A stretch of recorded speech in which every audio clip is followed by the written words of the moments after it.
Welcome to Thinking Green. I'm Ronna. And of course, Thanksgiving is past. And last week we talked a little bit about how, on Thinking Green at least, from Thanksgiving week till the end of the year, it's going to be Giving Tuesday, not just 1 week. This is a season when a lot of people are thinking about ways to give gifts, and most of us have plenty of stuff.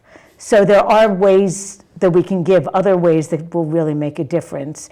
And with that in mind, since Thanksgiving week until the end of the year, each show will be about a different nonprofit. Some are local, some are more global. But we wanted to give you an idea of the spectrum of causes that can be supported this season that are really more in the spirit of the season than the emphasis on commercialism that we've seen for such a long time. So with that in mind, I want to welcome back Bill Wernau. He has been on the show before. He's a volunteer with Heifer and has been for many years. I think, are you still the volunteer coordinator? Yes, I am. For this region. And Heifer is one of those organizations that has a relatively local presence, but also a huge global presence. So we'll be able to talk about both, actually. So welcome, Bill. Thank you, Ronna. I guess, even though you've been on before, maybe you can talk a little bit about how long you've been involved with this and how it got started. Well, it seems like I've been involved about 9 or 10 years. It got started when I started going to the Niantic Community Church, and they had been supporting this organization I'd never heard of, Heifer. And then I learned that they had this young woman at Connecticut College who came from Uganda and got there as a result of receiving a goat from the Sunday school children. So I was pretty intrigued, and I started looking into it. And of course, it was a little more than the goat that got her here, but a lot of support from Heifer people. But it was really exciting to think that a goat went from being purchased in Niantic, and here's this girl from Uganda now living in New London. You know. So, and I got to know Beatrice, and she's now actually working for Heifer in Manhattan. Oh, wow. And trying to raise money to help other boys and girls like she had been to prosper. The interesting thing was when she actually came to church to thank the Sunday school children, who were now grown up. When she was asked how many children got to go to school because of this goat and selling the milk from the goat to buy school supplies, she said that hundreds of children got to go. Wow. And the reason that happens is because one of the cornerstones of any project that Heifer has is called passing on the gift. And with passing on the gift, you receive a goat, say, and then it's pregnant, it gives birth. There were several babies. And one of those, the female, will be passed to another family, pregnant, so that they can also have milk. And then they keep doing that. So it grows geometrically. And so eventually, hundreds of children got to go to school. And the total cost at that time was $45. So wow. When you think about where else can you send hundreds of kids to school for $45? So it's just an amazing right, thing. And it's paying it forward, but it multiplies each time. That's right, because it's a living thing. You know, if I gave a package to someone with food and ready to eat food or whatever, it's gone in a couple of weeks. But here, it keeps giving and giving and giving.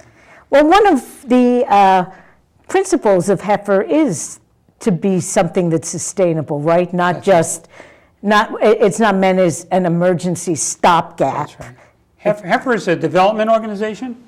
So, you know, you've heard of USAID, and, you know, those are relief organizations in the beginning. So if there's a war or a famine, they'll go in and bring food to people. But, you know, when the famine's over, the war's over, these people have nothing. They've lost their home, some family members, they have pretty much nothing. So Heifer is a development organization which takes people like that or other people living in impoverished rural communities and gives them what you might say is a form of capital, so that they can go and build themselves up and have a reasonable life for themselves. So that's why a development organization is different from a relief. And it's only the relief organizations that get the publicity. Yes, you hear, although it's sporadic sometimes. Yes, yeah, so because there's wars, and everybody hears about that, and we was sent in help, But what people don't realize is that 10% of all of the hunger in the world is in those relief situations, in those refugee camps. 90% of it is in some little village someplace where, the mother doesn't have enough to eat. She gives birth to her baby. The baby can't suckle because she can't produce milk. The baby dies. It's as simple as that. And it happens over and over again. Okay, so these are situations that are correctable and frankly, from a moral standpoint, unacceptable. So. Now, I don't know if we want to go into it in detail now, but you mentioned 90% of the hunger is not from that emergency situation. So what are causes of chronic hunger? I think it's been demonstrated that it isn't really that there isn't enough food being produced in the world. Actually, there's enough food in the world to make everyone obese. And certain places that's actually happening. But there are plenty of calories out there. A lot of food is wasted. In the United States, we waste a lot of our food, about a quarter of it. Doesn't get consumed. Rots in your refrigerator, or it's not finished at the restaurant, or whatever happens there. Or your fussy children won't eat it. Okay. So there's plenty of food, so that's not the cause. The cause is really economic. People don't have the money to buy it. So even if you go to the poorest country, there are people eating quite well because they have money. Everybody else is undernourished. If you actually look at the situation, for example, just talking about children under the age of 5, there are 97 million of those suffering from hunger. And they're underweight. But there are 51 million that are wasted. Oh, wow. And there are 17 million that are severely wasted. Those children are going to die. In fact, 24 children every minute, die of hunger and hunger-related diseases. So they can't fight off the measles, or they can't fight off some other disease that they pick up, diarrhea or something like that. So that's, to me, that's what drives me, to think that these kids, if I were walking down here in New London, and down on State Street, and I saw a child whose upper arm is the size of my thumb in thickness, I would definitely help that child. The fact that we don't see the children doesn't mean it's not happening. And it's happening on a fairly large scale. A very large scale. Well, we are making progress. There's been a significant improvement, but it's still unacceptable.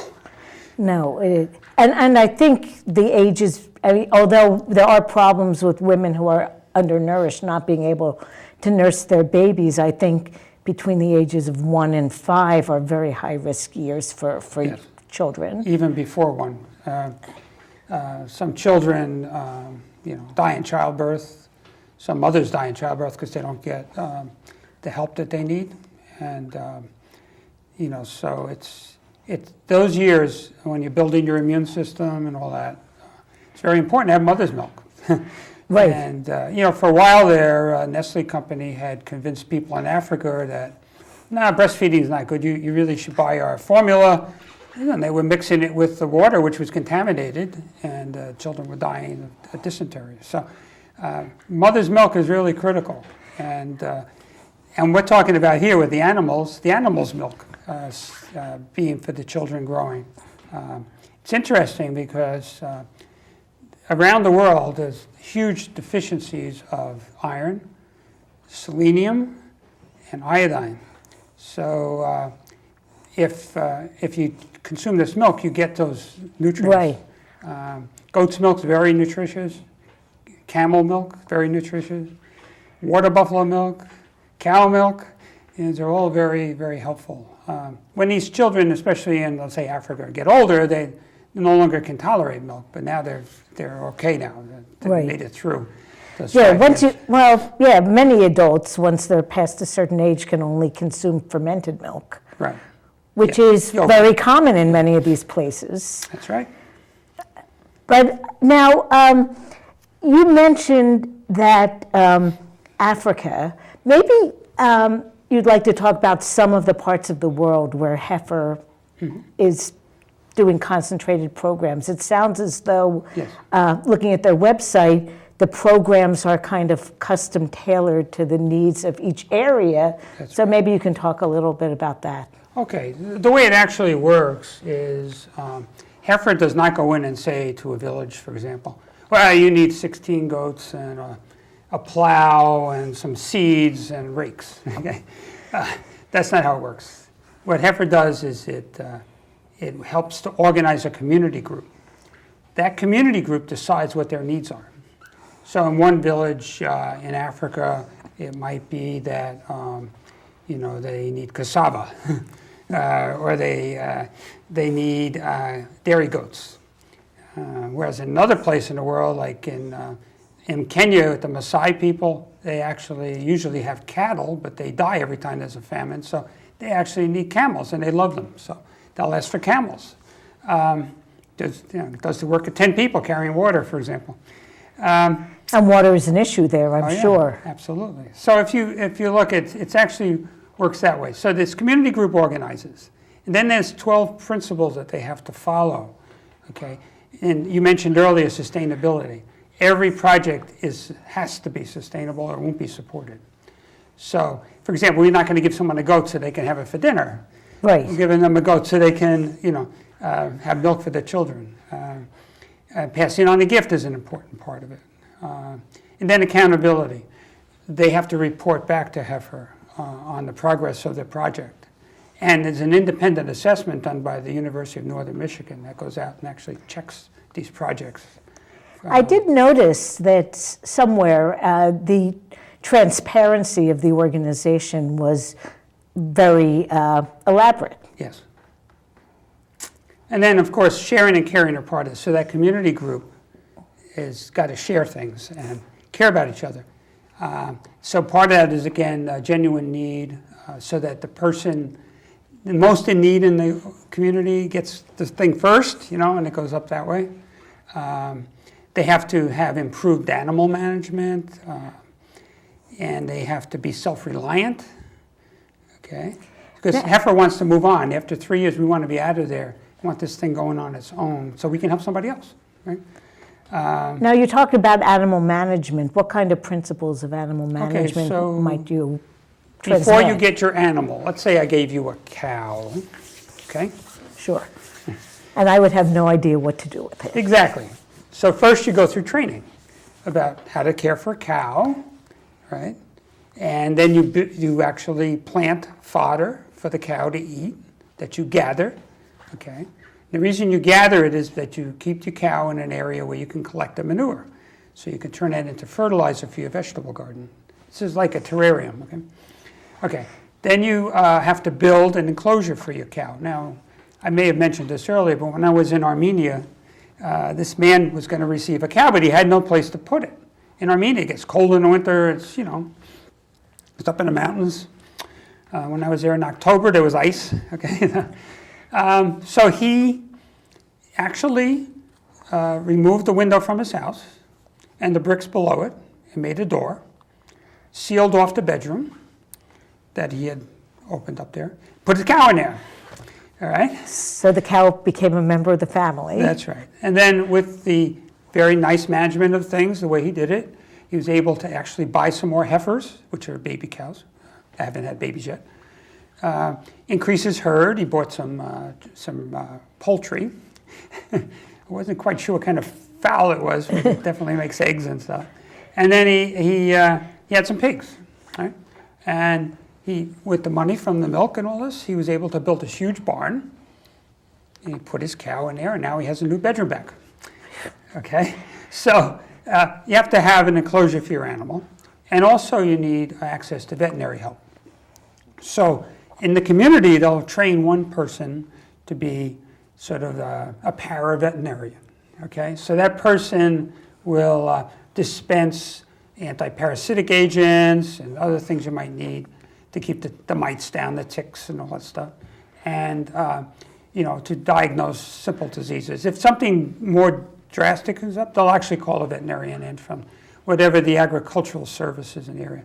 So improved animal management is critical. They want those animals to be healthy because that's your source of income. A good cow will give you 4 gallons a day of milk. That's enough for you, for your neighbor, And then you to can sell. Okay, and that you buy school supplies, you buy medicine for yourself. You can. I know a man that had the camel milk, and he actually built a house for himself with the money. And another man who, with the HIV/AIDS thing in Africa, where there were 2 million orphans, he had a dozen orphans come every day to drink milk from his camel because he felt it. He had been given, he's going to give back.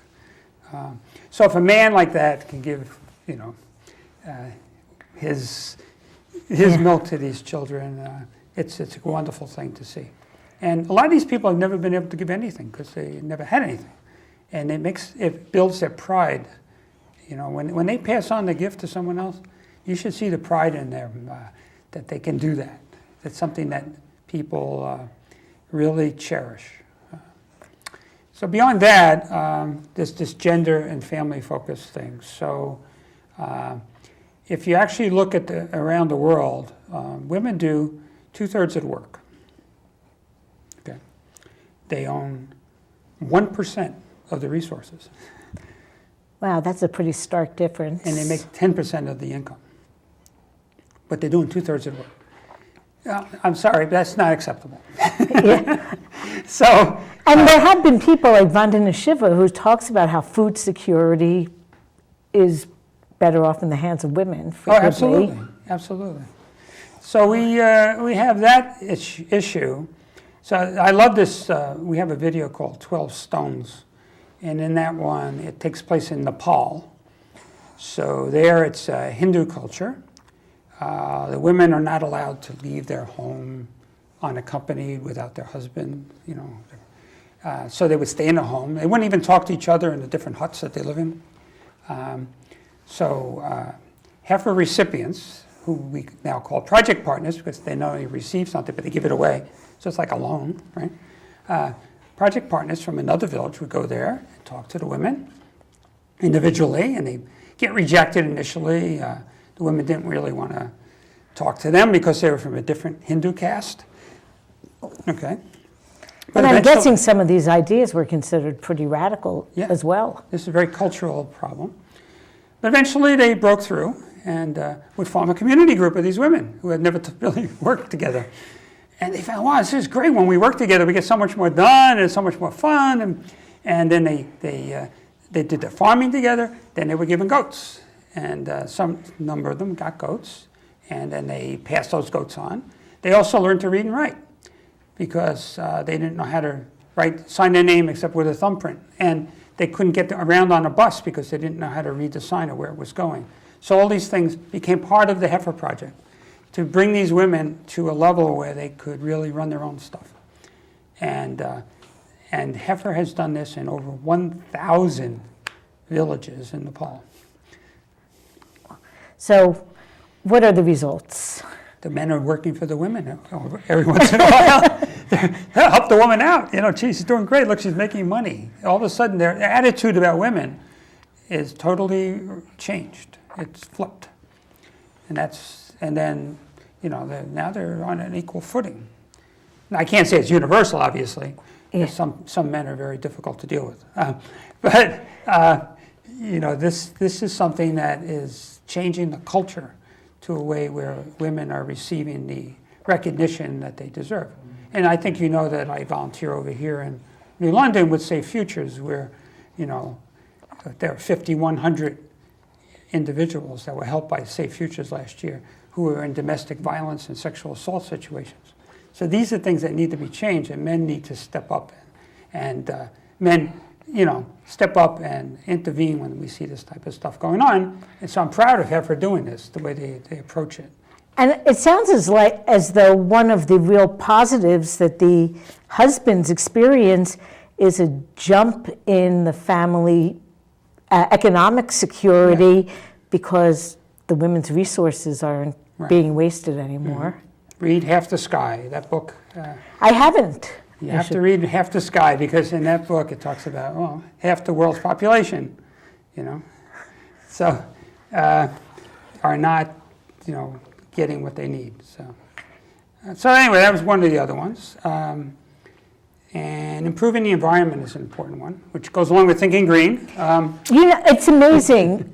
There are so many groups. This is one, but there are several of them that there are some almost universal principles that I think any group that's interested in sustainability and social justice, economic justice, the future of the well-being of the world, there are some things that just come over and over again. Yeah. So that's one where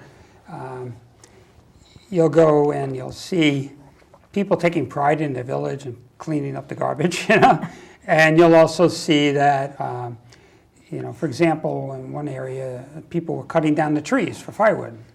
So Heifer brought in these fast-growing, quote-unquote, firewood trees that they could use, and preserving the forest that was which is so important. Yes. So it's good for the wildlife and for everything else, and the environment in general. Also, the using the manure as fertilizer rather than using synthetic fertilizers. In many of these places, people can't afford synthetic fertilizer. They have very poor crop yields. When you give them the animal and they compost the manure, except for rabbits, you don't need to compost it. But the other ones, you compost it, and Heifer will provide them with the worms, California red worms, for example, that will, over a period of a couple of months, turn this into a very rich fertilizer. Now their yields on their farm have gone up tremendously. And then they also will provide honeybees. And you can purchase honeybees in the catalog. But those bees will come and pollinate, also increasing the yield. So people do much, much better. And then you can keep propagating your honeybees until you have more and more of them. And then you sell the honey, you can sell the wax, and the royal jelly or whatever you want. Yeah. So there's another source of income, and Heifer actually will market that in the U.S. for people. You can buy it. So that brings me, I guess, to the idea of the value chain. Originally, after World War II, when Heifer started providing animals in Europe and other places, because there were none left to speak of, after all the bombings and people were starving, they were eating their animals. And they sent thousands of seagoing cowboys with cattle over to Poland and other places. And when they did that, and then people had their animal, and they were farmers to begin with, so they kind of knew what to do with them and everything. And that was pretty much it, But the modern thrust of Heifer is what they call the ABC model. So it's not that it's as simple as ABC, but it's A is, have you ever seen a picture of the guy with his nose over the fence like this? Yeah. So you just have your nose above water, basically. That's A. So we get people that are really in bad shape, and we get them to A. And then B, they're doing okay. They get the kid in school and everything.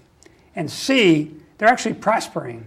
They're propagating this to other people, and they're doing that. So I met a man named Yuri over in Sarakian, that's it, over in Armenia, right? So this man is the same one I talked to you about that had the cow in his house, right? Oh.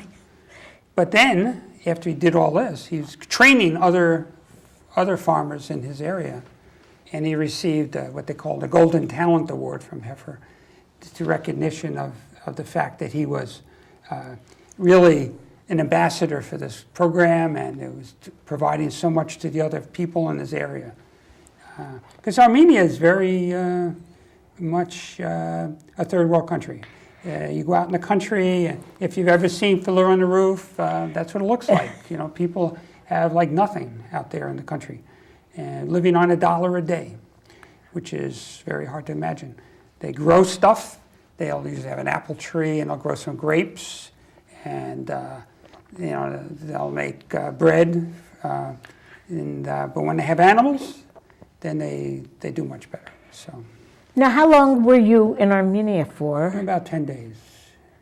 Yeah, it was a study tour. Find out just how it operates there. I saw a woman that was, in rags, an older woman, a grandmother. And she was supporting her daughter and her grandson and her granddaughter and her sister, right? And she had no money. So Heifer gave her a cow. And for the first time in this 8-year-old boy's life, he actually had milk. Wow. Because they couldn't afford it before. That's what she told me. We couldn't afford milk. So you can see, just how important it was. But she was in rags because they just got the cow. Meanwhile, then next door, this other person that got the cow a while ago and is doing great. Now, as you have that approach of moving people from A through C, how much time on average does it take for a family to really move through from their own barely above water to where they're ready to give away to the rest of the community? Well, they give away, and depending on the animal. If it's a pig, you have 12 piglets, and Oh, yeah. and in no time they're market weight, so you can give it away pretty quickly. If it's a cow, it might be a couple of years, okay, but they give it before they give it away, or a water buffalo. So they'll raise it till it's ready to have children of its own. Okay, so that's pretty much how it is. But different needs in different places. For example, if I have to walk 2 miles twice a day to get water for my family in Africa, because I don't want to live by the river because there's malarial mosquitoes there, right? Right, and probably every so often it does flood, even though right. you have drought also. So you walk 2 miles to get water twice a day. You don't want a cow because it takes a lot of water to keep a cow, whereas a goat's fine. You can feed a goat with the water and there'll be enough. So these things are important. If there's big grazing area, a cow would be perfect, If, on the other hand, if you live in Peru in the Andes, and you have a very short growing season, so whatever you have, you've got to be able to market it to buy stuff you can't grow. Maybe you can grow potatoes, that's it, okay? So an animal is life-saving. So in the Andes, they give alpacas and llamas. So an alpaca has not tons, but a lot of fleece. And that can be made into garments and also sold. And the fleece from these animals wasn't that great because when the Spaniards had, taken over down there, killed a lot of these animals off. There's a lot of inbreeding. So Heifer provides males that are genetically differentiated. So the fleece now is very fine and nice, instead of coarse. And so these people can now get a lot more money for their wool. Oh, wow. And they make stuff from it, and they sell that too. They can have looms, and they can make material. So then they go down, they'll take their llama, and they'll go all the way down the mountain from 15,000 feet or 14,000 feet, all the way down to a market, buy all the stuff they need to get through the winter, and then that llama will carry it back up the mountain for them. Imagine trying to lug 100 pounds of potatoes on your back or something. Yeah. Well, there's a kid's book, The Ox Cart Man, about colonial America, and I imagine some of these places, life is fairly similar. You go to market twice a year with your pack animal. That's it. So those things, the animal you get and the time and everything is very geographically dependent. And other things you can do, like in the Andes, you can have guinea pigs. It's actually a national delicacy. These are not the guinea pigs you have in the pet store. These are a bigger animal, but all it needs is little clippings of grass and stuff to eat. So you can raise that indoors in the freezing cold air, and have a source of protein during the winter. So those things too. Okay. The other thing is full participation. In a true democracy, everybody has a say. In a representative democracy like we have, not everyone has a say. Right. But in a Heifer community organized group, everyone has a say. So it's full participation. There are no slack people. Everybody has to do something. Everybody has to be participating.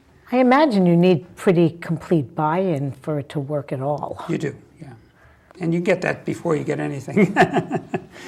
And then, of course, I mentioned training and education. The last component is spirituality. And it's not necessarily spirituality in the sense that we might think of it, but it's spirituality in the sense that we recognize that there's something special in every one of us and in our environment and the resources and the animals that we're using, the plants, that we're all codependent and that we need to take care of everything. So you won't see a Heifer project creating a problem with the environment or an animal or some other problem like that. So it's all monitored pretty carefully. Well, it's interesting that you mentioned at one point it was sort of like a terrarium, that you create a closed system as much as you can. The manure is used. There really is as close to zero waste as possible. Everything is used as a resource.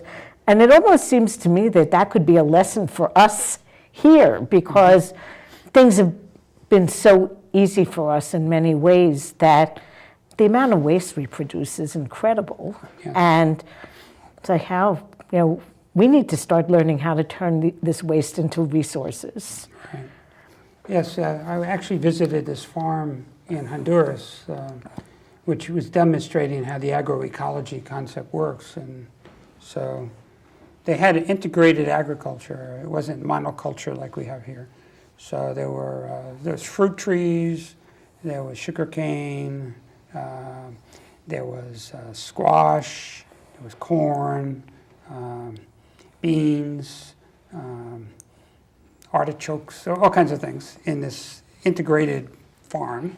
There were chickens running around eating the weeds and eating the insects and fertilizing as they went. Okay. Then there was a concrete basin with water in it with tilapia fish, which tilapia fish live off the agricultural waste. So they would throw the stuff in there and the tilapia fish would eat it. And then, it was a holiday or something, they'd have fish. Not every day. Okay.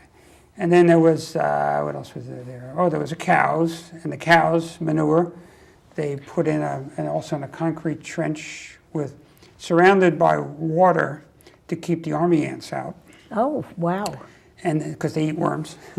So then they would put the California worms in with the manure and they move it along. And it was covered so that the rain didn't wash it away. So then they used that on the farm. And it was just great. Oh, and then the water from the tilapia fish will eventually get a lot of nitrogen that could use as fertilizer. So, it was great. And then the mother on that farm had a mental illness. And you can imagine in third world country, if you have mental illness, you don't have a shot. Well, because of the farm and the illness, she was able to go to a hospital and get help. And the son was dressed, you could pass for any kid here in America, he was dressed well. They just were prospering. And that to me was a good testimony to the fact that you can create this terrarium and it works really well.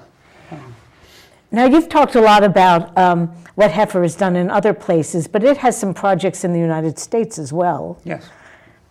One of the big focus areas right now in the U.S. is Appalachia. We all think about the hillbillies in Appalachia, right? These are people that... and there really is tremendous poverty there. Tremendous poverty. People living in trailers and, don't have any resources. So what happens is they're working with the farmers, again, on this value chain concept. So these farmers can grow stuff, but they have no way to get it to market. So they're creating that pathway for them. So, for example, if you have a house, you have a lawnmower, unless you pay somebody to do it. Right? Right. And your neighbor next door has a lawnmower. And the next, why does everybody have to have their own lawnmower, right? Right. Okay. So actually, when I lived in Groton, my neighbor who worked for Project O, Walter Barnard, he was the captain of the boat, and he knew all about engines and stuff. So we made a deal. You know, I bought the lawnmower, and he bought the gas, and kept the engine going. So we shared my lawnmower, okay? And so that's the same concept here in Appalachia. So let's say, you know, you're growing sweet potatoes, and he's growing sweet potatoes, and she's growing sweet potatoes. Let's have a way of getting all the sweet potatoes together and getting them to market. And let's set up arrangements with farmers markets, with restaurants, with grocery stores and stuff. So all that's being arranged to help these farmers in Appalachia prosper. So it's a cooperative Yeah. kind of model Right. to get food from the farm to the consumer, wherever the consumer is. Farm to table, right? Yeah. Yeah, and in fact, that's something that Yeah. we're not Appalachia, but we're seeing a need here as well that, right. you know, in New London, we have a lot of eaters, but not many farms. The farms aren't that far away, but it is a problem. Yeah. Yeah. So each farmer comes down there to your farmer's market. Imagine if you just had one truck bringing everything Right. down, you know. And so I saw that in Armenia. I saw that they had a bunch of pig farmers got together and formed this cooperative, and they were trying to raise these pigs in little dog houses. So these little piglets running around. And then one farmer just had to be there to keep an eye on it instead of 5 farmers. And so they were prospering because they were able to use that time to do other things that made them make some money. Now, at this point, I think it would be a good idea for you to let people know how they can support the effort on, because I know there are many different ways that people can support Heifer and get involved. Right. Well, one thing you could do is contact me and volunteer. I have opportunities for people to table at events, you know, where you'd set up a table and talk about Heifer and try to raise some funds there, and also educate people. And then we also have opportunities, like because I'm off during the day, I do a lot of schools. But if there's someone who's retired that would like to go and make a presentation at school, I'd be happy to have them come with me, see what we do, and then learn from it and go ahead and do it. It's a great opportunity to work with young children and to inform them about the fact that not everyone has an iPhone, and you know that the world is quite diverse and there are lots of needs out there. And when I've gone to schools, these children really respond. They, Groton, New London, all the different towns around here.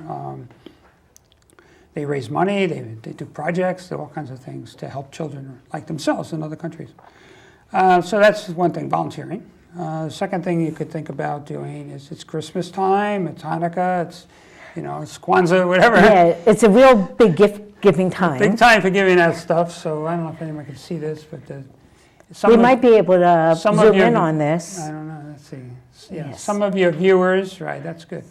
Some of your viewers may have received this in the mail. And in fact, I did. Okay. I'm not a viewer, but This is yes. mine. But also you can go online and you don't have to get the paper copy. It's a simple address, www.heifer.org. .org, okay? And if you put a / catalog, it'll go right to the catalog, but otherwise you'll find it anyway. Heifer.org, very easy. And then in it shows, I'll pick one out here for you. Zoomer, Mr. Zoom, there you go. So they talk about not a cup but a cow. It goes back to the Dan West story, who founded Heifer during the 30s. He was in the Spanish Civil War. He had gone over there on a mission trip and found that children were starving and mothers were starving. He was giving them reconstituted milk and never enough. Then he realized they didn't need a cup of milk, they needed a cow. And that's how the Heifer got started, just from that idea. Then it talks about the different animals you can purchase. how much they cost, and how they help people. It's a little story with each animal.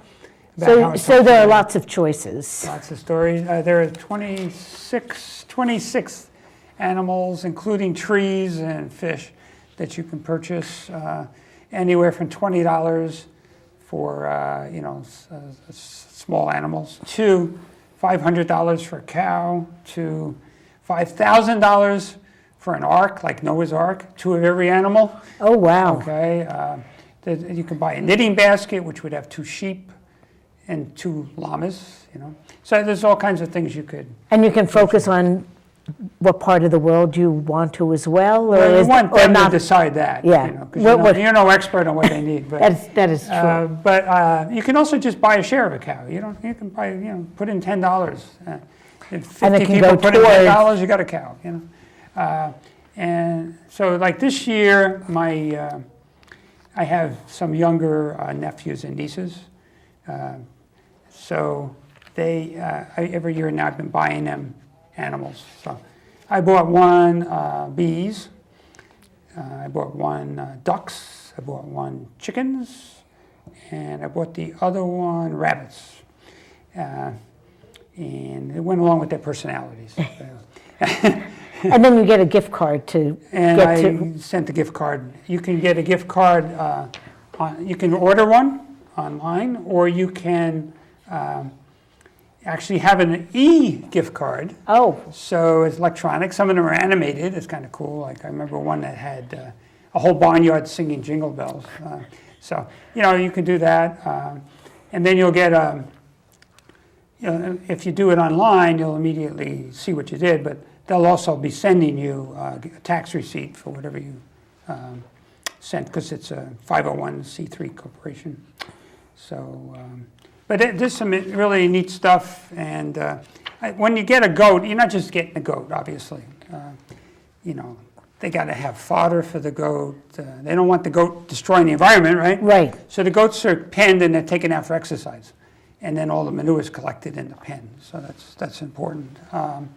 And you're not just getting that, but the veterinary help and all this other stuff. So it's a complete package. And if, for example, if you bought a llama and they don't need any more llamas for any reason, they will repurpose it to where they do need something. So your money won't go to waste. It'll help somebody. And I'm telling you right now, this is saving lives. This is serious stuff. You're actually saving children's lives. I remember this woman had 7 children in Africa. The first 6 died. Oh my gosh. And then the 7th one lived because she got a goat. Okay? So it does make a difference. Oh, it's an amazing difference. And then there was that farmer in the Philippines who said if he had a water buffalo, which allows you to grow 4 times more rice on your land, he said, if I die, my family will mourn for me, but if my water buffalo dies, they may starve to death. So these are serious things. Those children I mentioned that had HIV/AIDS, parents that died, these kids are living because that guy's got a camel and sharing his milk with 12 kids. And just one more thing about Africa. And I mentioned this in an earlier show we had years ago, but the United Church of Christ National Convention, so years back, was in Hartford. And this woman from Africa was there, dressed beautifully in a blue flowered outfit with a hat and the whole thing. And the convention center in Hartford is huge. And I'm sitting there at my table, and all the way across the convention center, I hear this woman screaming, "Heifer! Everywhere I go, Heifer's there!" And she comes running over when she saw my display, right? And I asked her who she was, and she told me she worked for the United Nations and that on HIV/AIDS, and that they were giving people the retroviral drugs, and they were dying left and right. And the reason was they didn't have the nutrition to fight off infection. They didn't have the selenium to help their immune system. And milk gives all that. So heifers started giving goats out, mostly goats, I think, some cows. And she said, instead of these women dying and leaving their children orphans, they are now raising their children. Wow. And there's a tremendous number of orphans there. Millions. Now, if schools or churches want to get involved, there are some programs that Heifer has Yeah. for that kind of thing as well. Right, I brought this along, if you can zoom in on this one. This shows some of the resources. I have these cards at home, but you can also find this online at heifer.org. But there's a living gift market. In fact, I'm going to one of these tomorrow in Brantford, where it's a very small school with 11 children. The Connecticut Experiential Middle School. And they're running a living gift market. And members of the community will come in and buy a goat or whatever. Oh, nice. For a family someplace. And then they have this animal crackers, that's a Sunday school curriculum. It can also be used for vacation Bible school. And then they have this calendar, which is cool. It's a 4-week calendar, and each day represents a different animal and how it helps people, and it's sort of a funny joke with each thing. You can use it at Advent or Lent. And then this is a whole program about feeding 5,000, which goes back to a Bible story. So these things are available, and I can be contacted. I'd be happy to help anyone with that. And there are, looked on the website, and there are places in the United States that people can take trips to see what's happening here. Right. How So does for a the local person- people here, it's Massachusetts.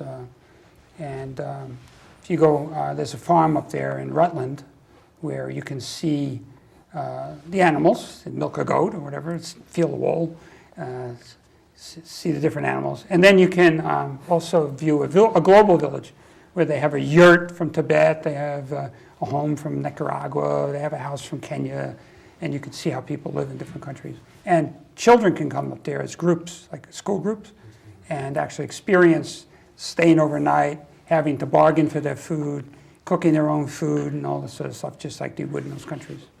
And so there are overnight trips and day trips both Yeah, available, right? And then you can also go there for the summer if you want to volunteer and work in the gardens and do things too. It's a great experience for young people, between college and high school and all that. And a nice summer experience. Now, we have about 5 minutes left, and you had mentioned before this show you wanted to mention a couple other nonprofit groups Yes, that right. people should be aware of. Obviously, Heifer's not the only fish in the sea here. Many local, and I know you're focusing on some of those on your other Tuesdays. Yes, Safe Futures is actually going to be next week. Great, yes. So I love Safe Futures. It does a lot of good for the community. More than you realize, because most of this stuff's not that obvious. Just look in the police log and see how many domestic violence situations there are, and you realize how much is going on. But on the global scale, another organization I really like is Oxfam, O-X-F-A-M, Oxfam. And they not only do help people with their farms and things, but they also get politically involved with the governments to try to change policies. So if you live in a rural area and the mining company wants to take your land, they're going to take it. You can't stop them. Wow. The logging company wants to take your land from the indigenous people, they're going to take it. Very hard to stop them. So Oxfam gets lawyers involved, and they start lobbying to prevent this sort of thing from happening. So it's a good organization. It's got a 4-star rating. It's really good. And I'm thinking it's addressing some of the root causes of hunger. That's right. Yeah, and they work together really on that. Then another one I like is Doctors Without Borders. They've had a really rough year this year. They were attacked by the ISIL type groups who don't seem to respect anybody. And the neutrality, they're very neutral, but it didn't seem to matter. They were killing them off. Yeah. And they Doctors Without Borders goes everywhere. They go right in the middle of the conflict.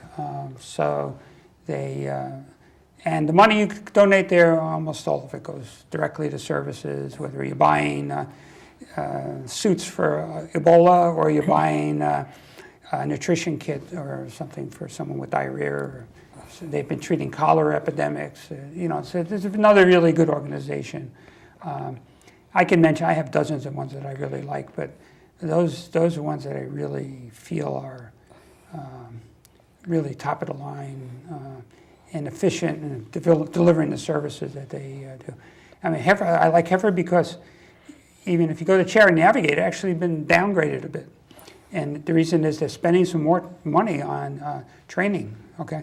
and it's not getting credit for it. So, but when you actually rate effectiveness, heifer is one of the top 10 in the world in terms of effectiveness and getting its job done. So, some of the ways things are evaluated, it needs some work too. But that's. So if people want to find out more, even though you went into a lot, they can go to the website, right? Yes. So that's www.heifer.org. Right. And You can just go on Google for a heifer if you can't remember that, or Oxfam, or any of them, Doctors Without Borders, and they'll bring you right to the websites. And they're I don't need any more socks. I don't need any more underwear, ties. So my kids give me the heifer gifts, and that's what I would like to see a lot more of around the world. That you've got more than you need. We consume 35% of the world's resources, and we're only 5% of the world's population. yeah, I know I'm at the age that I'm trying to downsize, and we have too much stuff. Right. Well, I know Safe Futures always could use stuff, because